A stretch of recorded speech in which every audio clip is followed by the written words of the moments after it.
দেখছেন এ সময়ের বাণিজ্য। তামাকের উপর কর বৃদ্ধি বাঁচাবে জীবন, এই স্লোগানে সারা দেশে পালিত হচ্ছে বিশ্ব তামাক মুক্ত দিবস।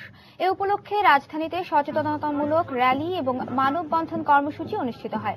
সকালে রাজধানীর শাহবাগে জাতীয় জাদুঘরের সামনে থেকে র্যালি বের করা হয়। বাংলাদেশ ক্যান্সার সোসাইটি এবং ক্যান্সার হসপিটাল অ্যান্ড ওয়েলফেয়ার হোমের উদ্যোগে আয়োজিত র্যালিতে তামাক বিরোধী বিভিন্ন স্লোগান দেওয়ার পাশাপাশি ব্যানার ফেস্টুন প্রদর্শন করা হয়। র্যালিতে তামাক ক্যান্সারের জন্য দায়ী উল্লেখ করে বক্তারা তামাকের উপর কর বৃদ্ধি প্রতিপাদ্যকে সময়োপযোগী বলে দাবি করেন। পরে জাতীয় প্রেস ক্লাবের সামনে মানববন্ধন কর্মসূচি পালিত হয়।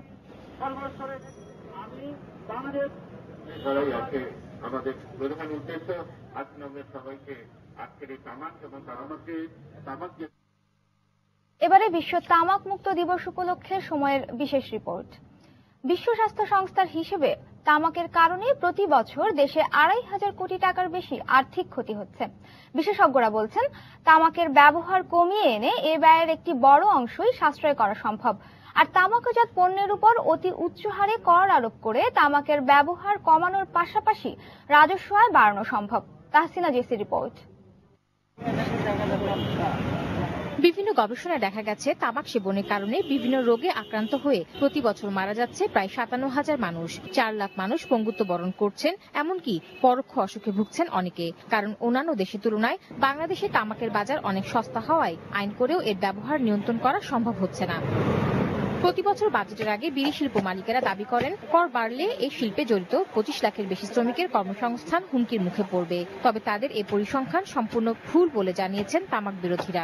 একাধিক গবেষণা হয়েছে, সেখানে দেখা গেছে যে বিড়ি শ্রমিকের সংখ্যা ৬৫,০০০ থেকে ৮০,০০০-এর মতো হবে। এনবিআর নিজে গবেষণা করছে, এর আগে জার্নালিস্টরা এটা নিয়ে গবেষণা করেছেন, তাতে ৬৫,০০০ থেকে ৮০,০০০-এর মধ্যে এই সংখ্যাগুলো পাওয়া যাচ্ছে। সুতরাং ২৫ লক্ষ একটা অনেক অতিরঞ্জিত একটা সংখ্যা। বিশ্বব্যাংকের তথ্যানুসারে বাংলাদেশে তামাক নিয়ন্ত্রিত হলে শতকরা ১৮.৭ কর্মসংস্থান বৃদ্ধি পাবে। কর বাড়িয়ে মূল্য বৃদ্ধি করা হলে আদায়কৃত অতিরিক্ত রাজস্ব দিয়ে বিকল্প কর্মসংস্থান সৃষ্টি সম্ভব বলে মনে করেন বিশেষজ্ঞরা।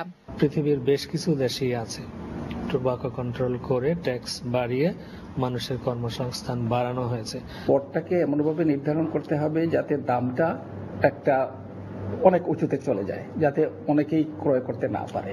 অন্য কি ধরনের কর্মসংস্থান সৃষ্টি করা যেতে পারে সেই কথাও আমাদেরকে বলতে হবে। আমরা জানি এখন কৃষির বাইরে উৎপাদনশীল কাজ সারা দেশে ছড়িয়ে পড়েছে, তো সেইগুলোকে যদি আর সহায়তা করা হয় তাহলে মানুষ এই তামাক বিড়ির এখান থেকে বের হয়ে অন্য জায়গায় কর্মসংস্থান পাবে। তামাক ব্যবহারের কারণে বিভিন্ন রোগে আক্রান্ত হয়ে প্রতি বছর চিকিৎসায় ব্যয় হচ্ছে প্রচুর টাকা। গবেষণার বরাত দিয়ে বিশেষজ্ঞরা আরো জানান, তামাকের পেছনে ব্যয় করা অর্থে শতকরা ৬৯ খাদ্যের পেছনে ব্যয় করা হলে শতকরা ৫০ শিশুকে অপুষ্টি থেকে বাঁচানো সম্ভব। তাহসিনা জেসি, সময় সংবাদ, ঢাকা। সরবরাহ কমের অজুহাতে